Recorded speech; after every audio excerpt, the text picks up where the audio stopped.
আমি যখনই গোসল করতে বাথরুমে যেতাম মনে হতো যেন কেউ আমাকে দেখছে, যেখানে বাড়িতে আমার 17 বছরের ছেলে ছাড়া আর কেউ থাকতো না। আমি বিধবা হবার পর এখন 3 বছর পার হয়ে গেছিল। তারপর যখন গোসল থেকে বের হতাম তখন সেখানে কেউ থাকতো না। আমার ছেলেকে তার রুমে পড়াশোনা করতে দেখতাম। সেরকমই একদিন আমি বাথরুমের দরজা বন্ধ করে আমি রুমে ঢুকলাম। তার কিছুক্ষণ পরে আমি একজনকে হাঁটতে শুনলাম। আমি দেখলাম আমার ছেলে এক হাতে মোবাইল ধরেছে আর অন্য হাতে। বন্ধুরা, আমার নাম লিমা। আমি যখন বিয়ে করি তখন আমার বয়স ছিল মাত্র 16 বছর এবং আমার বিয়েটা ছিল একটি দুর্ঘটনা। কারণ এটি আমার বড় বোনের বিয়ে ছিল এবং আমি আমার বড় বোনের বিয়েতে খুব খুশি ছিলাম। আমি হাসছিলাম এবং নাচছিলাম, কিন্তু আমার বড় বোন খুব বিষণ্ণ ছিল। বিয়ের সময় জানি না কার সঙ্গে বাড়ি থেকে পালিয়েছিলেন। আমরা যখন দেখলাম যে সে তার ঘরে নেই তখন কনে পালিয়ে গেছে বলে আশঙ্কা করা হয়েছিল। এটা শুনে সেখানে খুব হইচই পড়ে গেল। কনে পালিয়েছে এই কথা সবাই জানতে পারলে মান সম্মান চলে যাবে, কিন্তু এই বিষয়টি তখনও সবার মধ্যে ছড়িয়ে পড়েনি। আমার বোনের শাশুড়ি চিৎকার করে বলল, চলো ফিরে যাই। সবাই বুঝিয়ে বলেছিল যে তুমি ফিরে এলে আমরা কাউকে মুখ দেখাতে পারবো না। আমার ভগ্নিপতি সম্ভবত ইতিমধ্যে আমার উপর নজর রেখেছিলেন। তখন তিনি বললেন, তাহলে ছোট বোনের সাথে সম্পর্কটা করিয়ে দাও, যাতে তোমরা সম্মানিত হও এবং আমরাও সম্মানিত হব। এরপরে লোকেরা যা কিছু করবে তা করবে, অন্তত তোমার মেয়ের বিয়ে তো হবে। আমি জানি না আমার বড় বোন কি ভেবেছিল এবং বাড়ি থেকে পালিয়ে গিয়েছিল, কিন্তু তিনি সবাইকে বড় সমস্যায় ফেলেছেন। আমার ভগ্নিপতি হয়তো আমাকে পছন্দ করতেন, তাই তিনি তাৎক্ষণিকভাবে তা বলেন। তার মা তাকে থামিয়ে দিয়ে বলেছিল, এটা করো না।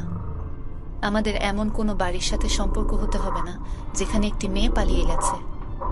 এরা কি ধরনের মানুষ? আমি জানি না তারা কিভাবে তাদের মেয়েদের লালন পালন করেছে, কিন্তু আমার ভগ্নিপতি বললেন তাকে আমাকে বিয়ে করতে হবে।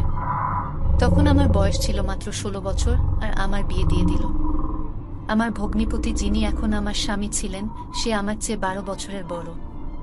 আমার বড় বোন পালিয়ে গেল, কিন্তু সে আমার প্রাণ নিয়ে গেল।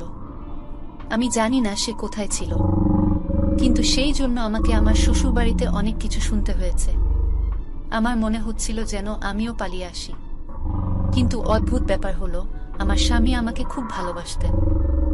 সে আমাকে এভাবে ধরে রেখেছিলেন যেন সে আমাকে ভালোবেসে বিয়ে করেছেন। সারাদিন খারাপ কথা শোনার পর যখন আমি স্বামীর কাছে যেতাম তখন আমার সব ক্লান্তি দূর হয়ে যেত। তিনি আমাকে হাসাতেন এবং আমার খুব যত্ন নিতেন। আমার স্বামীও যদি আমাকে কিছু বলতেন তাহলে আমি হয়তো আমার জীবন শেষ করে দিতাম। বিয়ের প্রথম বছরেই আমি মা হয়েছিলাম। ডাক্তার বলেন শিশুটি ছোট, তাই সে কিছু বলতে পারছে না। আমার স্বামী বললেন, আমি এই শিশুটিকে রাখব না, কারণ আমি আমার স্ত্রীর জীবন বাঁচাতে চাই। কিন্তু আমার শাশুড়ি জোরে চিৎকার করে উঠল এবং সে বলল, তোমার সন্তানের চেয়ে তোমার স্ত্রীকে বেশি দরকার, তাই না?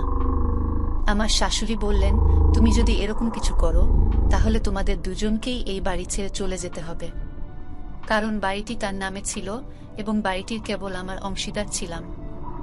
আমার শ্বশুর জীবিত ছিলেন না, আমার স্বামী ছিলেন একমাত্র সন্তান। আমার স্বামী খুব বিচলিত ছিলেন।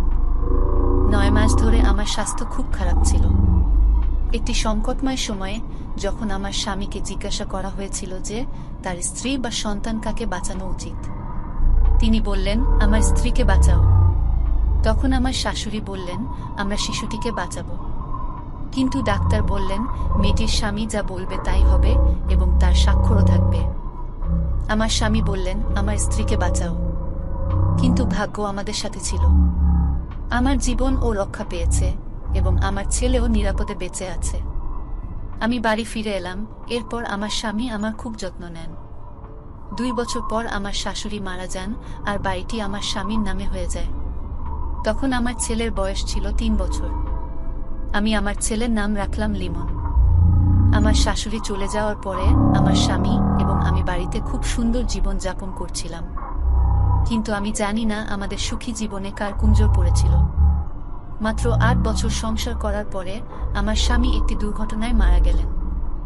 এটা ছিল আমার জীবনের সবচেয়ে বড় দুঃখ। তখন আমার ছেলের বয়স ছিল 7 বছর। আমি বলতে পারবো না কিভাবে আমি এই বেদনা নিয়ে জীবন যাপন করেছি। সিদ্ধান্ত নিলাম আর কখনো বিয়ে করব না। আমি খুব অল্প বয়সে বিধবা হয়েছিলাম। বাবা মা বললেন, তুমি তোমার ছেলেকে আমাদের হাতে তুলে দাও, আমরা তাকে তাদের পিতা মাতার মতোই লালন পালন করব। তুমি আবার বিয়ে করো। কিন্তু আমি আমার স্বামীকে প্রতিশ্রুতি দিয়েছিলাম যে আমি আমার ছেলের খুব যত্ন নেব। আমি আমার স্বামী ছাড়া অন্য কারো কথা ভাবতে চাইনি। আমার কাছে এটা ছিল বিশ্বাসঘাতকতা করার মতো। আমিও আমার স্বামীর স্মৃতির প্রতি বিশ্বাসঘাতকতা করতে চাইনি। সময় পার হতে শুরু করে। এক সময় পর আমার মা এই পৃথিবী থেকে চলে যান, তারপর আমার বাবাও। জীবন আমাকে অনেক কষ্ট দিয়েছে। মৃত্যুর পর আমার বাবা মায়ের সম্পত্তি ও বাড়ি আমার নিয়ন্ত্রণে চলে আসে। তাদের খুব বেশি কিছু ছিল না, কিন্তু যাই থাকুক না কেন সবই আমার হয়ে গেল। কারণ আমার কোনো ভাই ছিল না, এবং আমার বড় বোন যখন থেকে বাড়ি থেকে পালিয়েছিল কেউ জানত না সে কোথায় আছে। আমার মা বলতেন, না জানি কোথায় আছে, জানি না সে বেঁচে আছে নাকি মারা গেছে। মেয়েরা ঘরের বাইরে চলে গেল, সমাজ তার সাথে খুব খারাপ করে। তিনি যদি কন্যা সন্তানের মা হন তবে তার মেয়ের জীবন ধ্বংস হয়ে যাবে। সবাই এটাই বলবে, তোমার মা বাড়ি থেকে পালিয়ে এসেছে। আমার মা প্রায়ই আমার বোনের জন্য দোয়া করতেন, কিন্তু আমি আমার বাবার মুখ থেকে কখনো তার নাম শুনিনি। আমি আমার পরিবারের মর্যাদা বাঁচিয়েছি। এ কারণেই আমি ছিলাম তার প্রিয় কন্যা। দেখতে দেখতে সময় পার হয়ে গেল। আমার ছেলের বয়স 17 বছর। বাড়িতে আমি আর আমার ছেলেই একমাত্র ছিলাম। আমি আমার বাবা মায়ের দেওয়া বাড়িটিও বিক্রি করেছি এবং বাজারে 2টি দোকান কিনেছি। আর ওই সব দোকানের ভাড়া দিয়েই আমার সংসার চালানো হতো। প্রথম দিকে ভাড়া খুব কম ছিল এবং সংসার চালানো কঠিন ছিল, কিন্তু সময়ের সাথে সাথে তা ঠিক হয়ে যায়। আমরা দুজন মানুষ ছিলাম, তাই খুব বেশি খরচ হয়নি। শিশুটিকে স্কুলে পাঠানো হয়েছিল এবং তারপরে কলেজে পাঠানো হয়েছিল, যাতে সে পড়াশোনা করতে পারে। সে যদি ভালো চাকরি পায় তাহলে আমি একটি সুন্দর দেখে পুত্রবধূকে নিয়ে আসব, যাতে এই খেলার অবসান হয়। একা থাকায় হৃদয় হঠাৎ আতঙ্কিত হতে শুরু করল। গ্রীষ্ম হোক বা ঠান্ডা, আমি হঠাৎ খুব গরম অনুভব করতাম, এতটাই যে আমি তৎক্ষণাৎ গোসল করতে যেতাম। যতদিন শরীরে জল পড়ত ততদিন শান্তি লাগত। ডাক্তারের কাছে জানতে চাইলে তিনি বলেন, আপনি জীবনে অনেক কষ্ট করেছেন। প্রথমে আপনার স্বামী, তারপর আপনার বাবা মা চলে গেলেন। আপনার পুরো জীবনই ছিল সাথীহীন। যখন কোনো ব্যক্তির কোনো রোগ হয় তখন টেনশন হয়, তাই তিনি যেন ভালোভাবে দেখাশোনা করেন এবং যাতে পৃথিবী বুঝতে পারে যে তিনি খুব শক্তিশালী ব্যক্তি। কিন্তু তিনি টেনশন নিচ্ছেন, কারণ এটা কোনো সহজ কাজ নয় এবং পরে সে কিছু অদ্ভুত রোগের অস্তিত্ব উপলব্ধি করে। এত কষ্ট পেতে তো আমি জন্মাইনি। দুঃখ মানুষকে শেষ করে।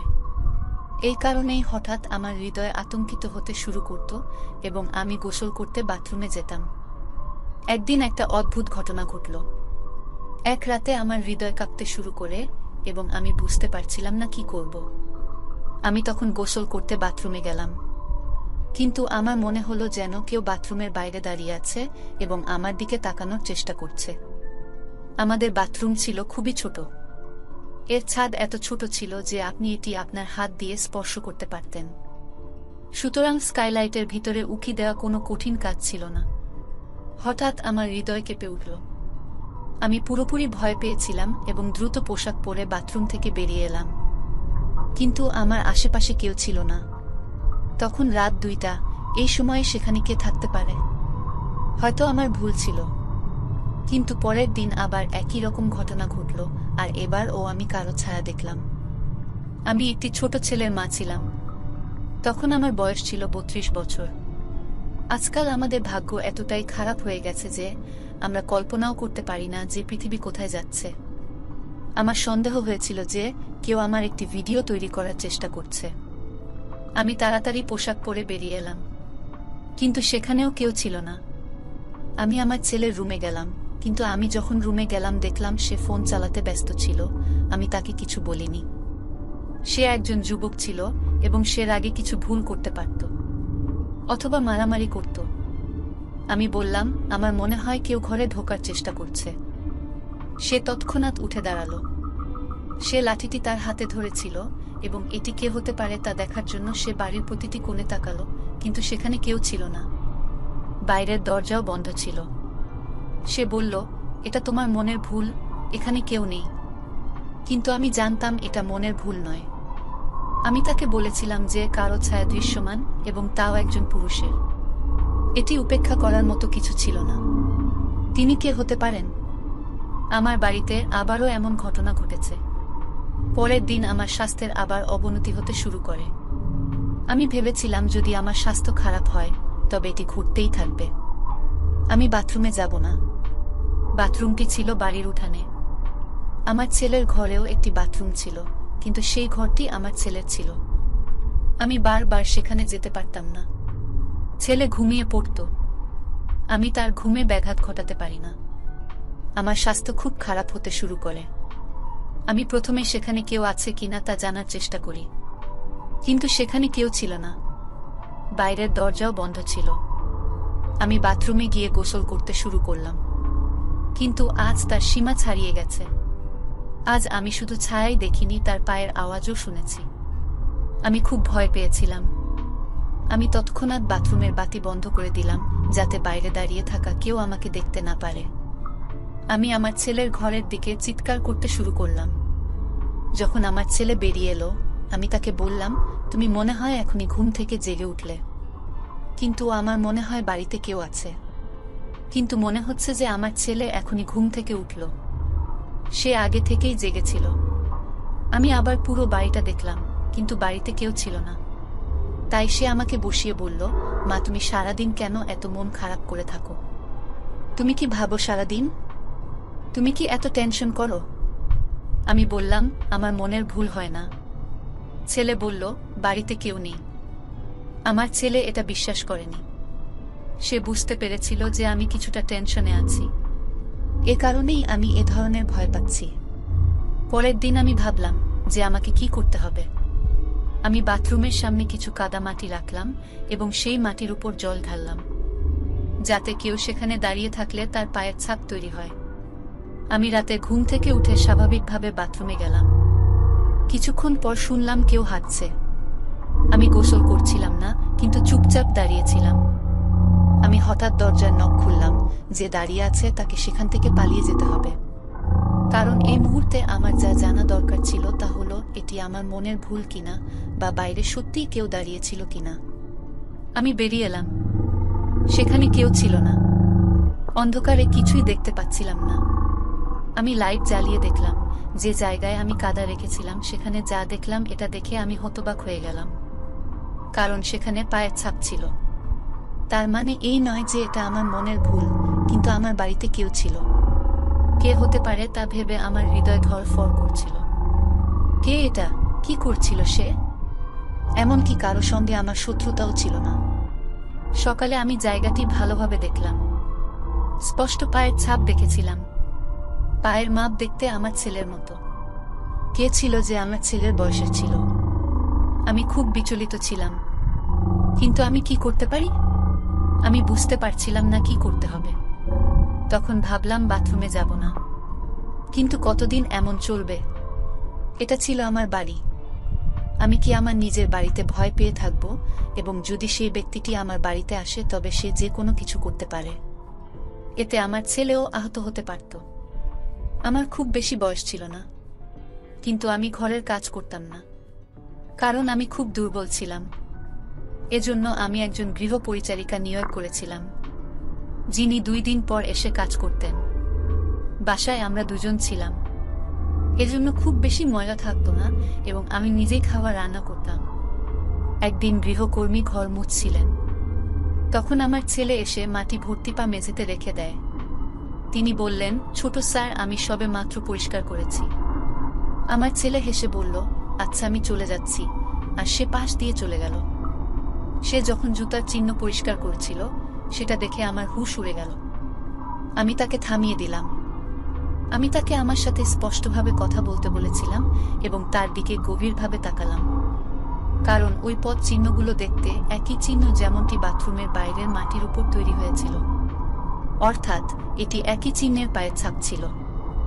সেই মাটিতে এই একই ছাপ তৈরি হয়েছিল। এটা কি কাকতালীয় ছিল যে আমার বাড়িতে আসা চোর এবং আমার ছেলে ঠিক একই জুতা পরেছিল, নাকি সে আমার ছেলে? আমার মাথা হঠাৎ ঘুরতে শুরু করল। দাসী আমার হাত ধরে আমাকে বসিয়ে দিল এবং আমার ছেলেকে আওয়াজ দিল, তাড়াতাড়ি এসো, তোমার মায়ের সাথে কিছু একটা ঘটছে। আমার ছেলে দৌড়ে আসে এবং আমাকে নিকটবর্তী একটি ক্লিনিকে নিয়ে যায়। ডাক্তার বললেন, আপনি খুব দুর্বল, যে কোনো ধরনের ঝামেলা থেকে দূরে থাকুন, মনের ওপর চাপ সৃষ্টি করবেন না। সেখান থেকে ফেরার সময় অদ্ভুত কিছু ঘটে। আমরা যখন রিকশায় বসতে শুরু করলাম, তখন আমি একজন মহিলাকে দেখলাম। তিনি একটি কালো চাদরে মোড়ানো ছিলেন এবং তিনি একটি খুঁটির আড়ালে আমার দিকে তাকিয়েছিলেন। আমি বুঝতে পেরেছিলাম যে আমি এনাকে জানি। মনে হচ্ছিল যেন ইনি আমার খুব কাছের কেউ, কিন্তু এই পৃথিবীতে আমার কেউ ছিল না। তাহলে এটা কিভাবে ঘটতে পারে? আমার ছেলে আমাকে দেখে বলল, বাড়ি যাও, তোমার স্বাস্থ্য খারাপ, তোমার বিশ্রামের ভীষণ প্রয়োজন। আমার ছেলে আমাকে নিয়ে খুব চিন্তিত ছিল। তাহলে কিভাবে সে এমন খারাপ কাজ করতে পারে? এ ধরনের কাজ করে সে কি পাবে? সে ছিল আমার একমাত্র সম্বল। আমার ছেলে, আমার সবকিছু একই রকম ছিল। আমি বুঝতে পারছিলাম না কি ঘটছে। আমি এটাও লক্ষ্য করেছিলাম যে বাড়ির দরজা বন্ধ ছিল, সুতরাং কেউ কিভাবে ভিতরে আসতে পারে। এবং যখনই আমি আমার ছেলেকে মাঝরাতে ঘুম থেকে ডাকি বাড়িতে কেউ আছে কিনা দেখার জন্য, তখন আমার ছেলে ঘুমায় না, বরং জেগে থাকে। তারপর কিভাবে সেই মাটিতে জুতার চিহ্ন থাকতে পারে, ঠিক যেমনটি আমার ছেলে পড়ত। আমার হৃদয়টা বিশ্বাস করছিল না, কিন্তু মন বারবার ইঙ্গিত দিচ্ছিল যে কিছু ভুল হয়েছে। এখন আমাকে এই লোকটিকে হাতে নাতে ধরার জন্য যে কোনো কিছু করতে প্রয়োজন আমি করব। এজন্য সে আসলে কে ছিল? এখন আমার একটি পরিকল্পনা দরকার ছিল, যে পরিকল্পনা অনুযায়ী আমাকে চলতে হবে। আমি মনে মনে একটা পরিকল্পনা করেছিলাম। আমি আমার ছেলেকে জিজ্ঞেস করলাম, কেন সে সারা রাত জেগে থাকে? সে বলল, আমি পড়াশোনা করি। আমি বললাম, আজ তোমার কোনো কাজ নেই? সে বলল, আজ কোনো কাজ নেই, আমি আজ ঘুমাতে যাব। আমি বললাম, ঠিক আছে, কিন্তু আমার ঘুম পাচ্ছিল না। কিছুক্ষণ পর দেখলাম আমার ছেলে শান্তিতে ঘুমাচ্ছে। আমি দ্রুত বাথরুমে গেলাম এবং এমন সংকেত দিলাম যেন আমি বাথরুমের ভিতরে চলে গেছি।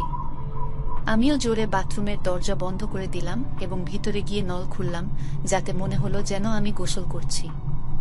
কিন্তু আমি বাথরুমে ছিলাম না, বরং রান্নাঘরে দাঁড়িয়েছিলাম, যেখান থেকে বাথরুমের কিছু অংশ পরিষ্কার দেখা যাচ্ছিল। আমার হাতে একটি লাঠিও ছিল। আমি সেখানে বসেছিলাম, কিন্তু কিছুক্ষণ পর আমার চোখ এমন কিছু দেখল যা দেখে আমার নিঃশ্বাস ফুলে উঠল। সেখানে একটি ছেলে দাঁড়িয়েছিল।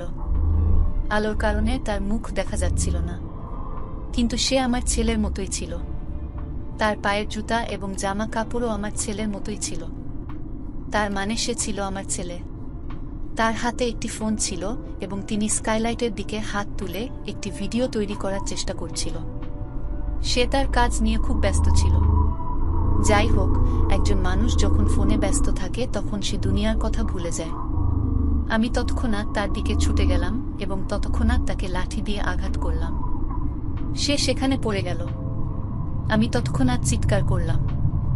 তারপর দেখলাম আমার ছেলে তার ঘর থেকে দৌড়ে আসছে, আর আসার সাথে সাথেই সে জিজ্ঞেস করল, কি হয়েছে?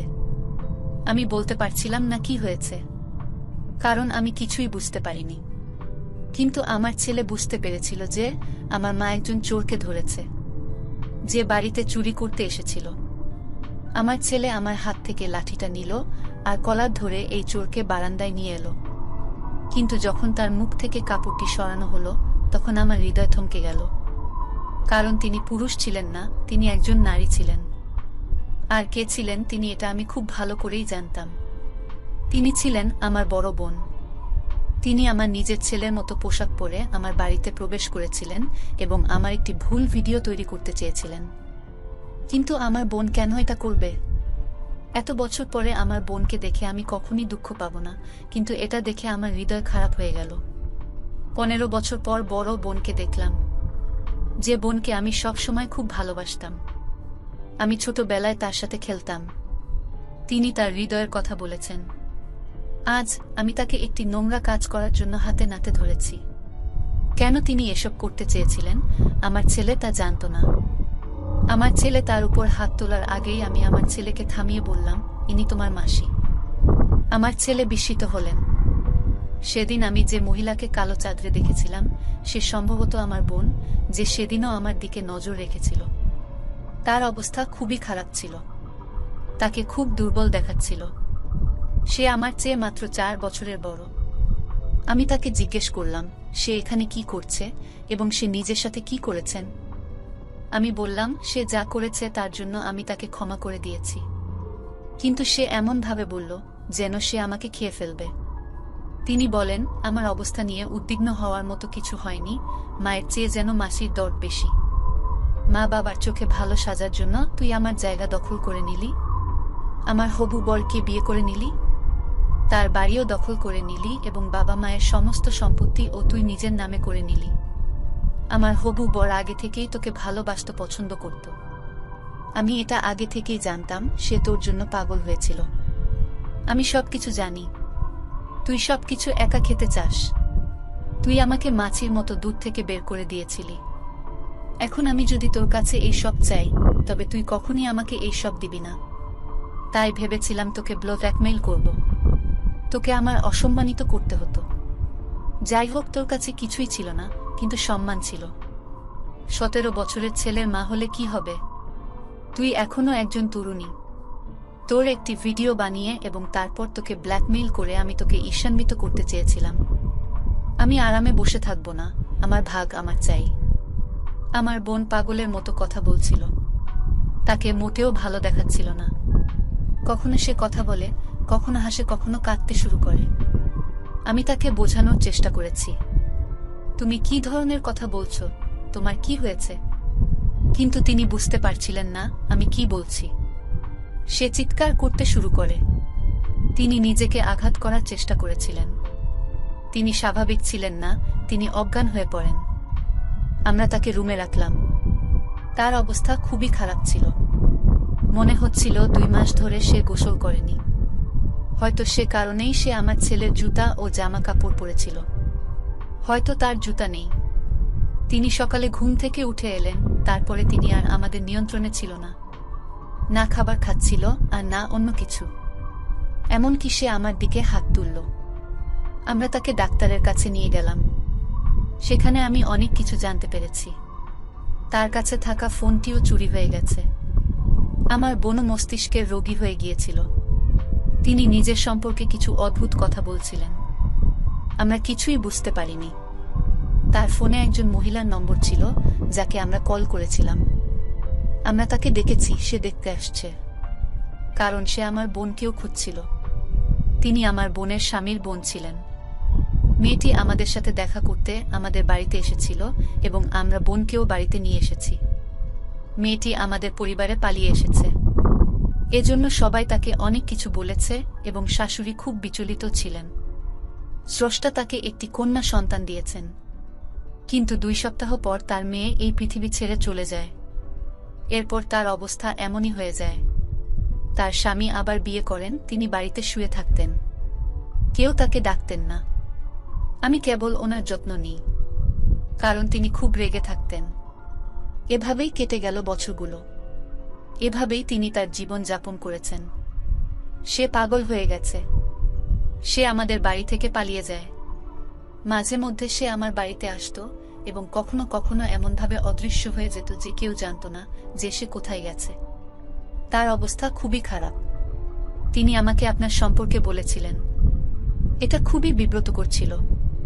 তিনি জানেন না তার বাবা মা এই পৃথিবী ছেড়ে চলে গেছেন। আমি আমার বোনের জন্য খুব দুঃখ পেয়েছিলাম। সে যাই করুক না কেন, তার জন্য সে অনেক বেশি শাস্তি পাচ্ছে।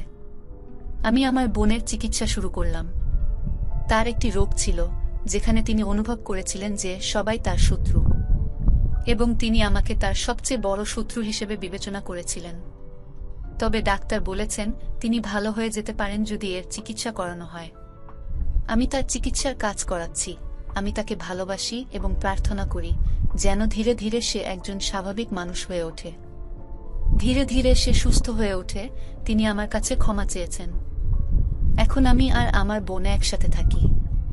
আমি আমার বোনকে ফিরে পেয়েছি, তাই আমি এতে খুশি, কারণ সে আমার পরিবারের অংশ। বাড়ি থেকে পালিয়ে গিয়ে তিনি বড় ভুল করেছেন, তাই তিনি এত শাস্তি পেয়েছেন। প্রিয় বন্ধুরা, গল্পটি কেমন লেগেছে তা অবশ্যই কমেন্ট করে জানাবেন। আর নিয়মিত এমন গল্প শুনতে ভিডিওটিতে লাইক এবং চ্যানেলটিকে সাবস্ক্রাইব করে সাথেই থাকুন। ধন্যবাদ বন্ধুরা, ধন্যবাদ।